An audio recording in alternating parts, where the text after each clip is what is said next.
Okay, namaste to all of you and I welcome you in the series of the teaching aptitude. Teaching aptitude में almost topic that we have covered today. ठीक है, आज हमने सारे topic cover कर लिया. हमने evolution देखा, हमने लर्निंग देखा और हमने ये भी देखा कि कैसे टीचिंग के कॉन्सेप्ट्स आते हैं, क्या क्या उससे रिलेटेड कॉन्सेप्ट्स होते हैं. But the question is about PYQ. जब हमने PYQ देखा तो कुछ टॉपिक जो हैं आपसे बार बार पूछे जा रहे हैं, हालांकि उसका कोई स्पष्ट मेंशन आपके सिलेबस में नहीं है. सो दैट इज़ वाई हमने ये डिसाइड किया है कि उस टॉपिक को हम अलग से लेंगे एज अ मिसलेनियस पार्ट. ठीक है, उसको हम विविध पार्ट के रूप में उसको हम अलग से लेने जा रहे हैं आज के क्लास में. और ये बहुत ही शॉर्ट वीडियो होने वाला है जिसमें आप सारे जो छोटे छोटे टॉपिक्स हैं, जनरली आपको क्वेश्चन इसमें से बनते हैं ज़्यादातर और सिलेबस में आपके स्पेसिफिकली ये दे नहीं रखे हैं. सो दैट्स वाई मैंने ये डिसाइड किया है कि ये सारे टॉपिक हम उसको स्पेसिफिकली 5 मिनट का लेक्चर, 10 मिनट का लेक्चर, 6 मिनट का लेक्चर, क्योंकि ये टॉपिक आपसे डेप्थ में नहीं पूछा जाता है, सिर्फ उसकी आपकी कंसेप्चुअल अंडरस्टैंडिंग होनी चाहिए. So that's why we are going to cover this topic separately as a miscellaneous of the teaching aptitude. So let's begin one by one. जो पहला टॉपिक जनरली आपसे पूछा जाएगा, यानी कि ज़्यादातर क्वेश्चन जो आते हैं आपसे, वो है आपके डायरेक्ट और इनडायरेक्ट टीचिंग. ठीक है, आप PYQ जरूर एक बार उठा के देखिएगा, क्योंकि जब तक से आप PYQ एनालाइज नहीं करोगे तब तक से आपको ये चीज़ें समझ में नहीं आएगी. इनडायरेक्ट और डायरेक्ट टीचिंग्स के बारे में आपसे ज़्यादातर क्वेश्चन पूछे जा रहे हैं और आपको पता होना चाहिए ये टर्म्स क्या है, ये टॉपिक क्या है, तभी आप क्या कर पाओगे, इसके क्वेश्चन को आप अटेम्प्ट कर पाओगे. So that's why in the first topic of the miscellaneous we are going to start with the direct and indirect teaching. ये क्या होते हैं, कॉन्सेप्चुअल है ज़्यादा, ये सब चीज़ें आपने ऑलरेडी देख रखी है. बट अगर मान लीजिए कि एक नया टर्म आ जाए तो आप घबराएं नहीं, इस वजह से हमने इसको कवर करने के लिए डिसाइड किया है. सो लेट्स बिगिन. जब हम डायरेक्ट टीचिंग की बात करते हैं तो आप खुद सोचिए डायरेक्ट का मतलब क्या होता है. यहाँ पे इसका मतलब होता है प्रत्यक्ष. ठीक है, प्रत्यक्ष शिक्षण. ठीक है, प्रत्यक्ष शिक्षण यानी कि यहाँ पे आप देखोगे, यहाँ पे इसको हम टीचर सेंट्रिक भी कह सकते हैं.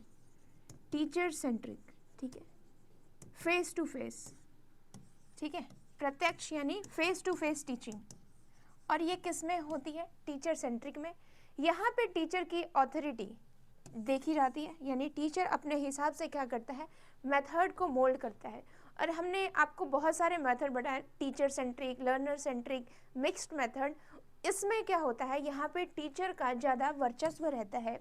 उदाहरण के रूप में lecture method, instruction method, verbal form, यहाँ पे टीचर अपने हिसाब से क्या बनाते हैं, कंटेंट को डिलीवर करते हैं. ठीक है, ये एक ट्रेडिशनल फॉर्म है जहाँ पे बच्चे और टीचर प्रेजेंट रहते हैं.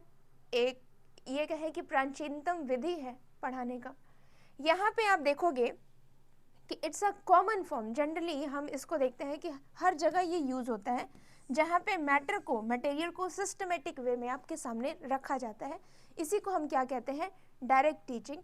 यहाँ पे क्या होता है, मैटर को फॉर्मली अरेंज किया जाता है और उसके हिसाब से टीचर क्या करते हैं, आते हैं और क्लास में कंटेंट को डिलीवर करते हैं. तो यहाँ पे आप देखोगे कि मटेरियल पहली बार आपके सामने इंट्रोड्यूस की जाती है. ऐसा नहीं कि लर्नर सेंटर में क्या होता है, टीचर बच्चे को बोल दिया जाता है कि ये चैप्टर मैं पढ़ाने वाला हूँ और बच्चे पढ़ के आते हैं. बट यहाँ पे क्या होता है, टीचर इंपॉर्टेंट रहते हैं. तो वो जो कंटेंट आप देखते हो वो फर्स्ट टाइम में टीचर के द्वारा प्रेजेंट किया जाता है. तो ये फर्स्ट टाइम टीचर किसी मटेरियल को आपके सामने रखते हैं, क्योंकि यहाँ पे टीचर का वर्चस्व देखने को मिलता है. ये जनरली लोअर लेवल क्लास जैसे कि 5 से लेकर के 10th क्लास तक यूज़ किया जाता है. जो बच्चे, ठीक है, जो बच्चे ऑलरेडी उस कॉन्सेप्ट को जानते हैं, उस केस में ये वाला मेथड यूज़ नहीं किया जाता. उस केस में बच्चे को फिर डाउट्स क्लियरिंग, वो फिर स्टूडेंट और इनडायरेक्ट लर्निंग पे आ जाता है. तो ये है आपकी प्रत्यक्ष शिक्षण विधि. ठीक है, प्रत्यक्ष शिक्षण विधि को एक बार हम थोड़ा देख लेते हैं. बट ये चीज़ें अभी समझ में नहीं आएगी जब तक से हम डायरेक्ट नहीं समझेंगे, इनडायरेक्ट नहीं समझेंगे. हम इन दोनों के बीच में कंपैरिजन ड्रॉ नहीं कर पाएंगे.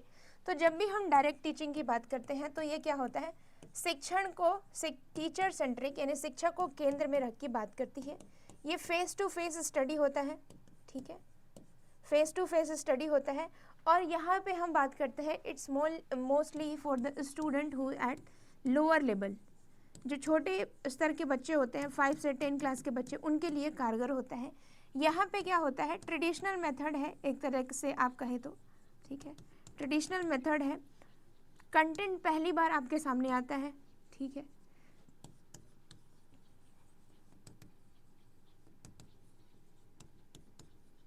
तो ये सारी चीज़ें आपको देखने को मिलेगी जब भी आप डायरेक्ट टीचिंग की बात करोगे।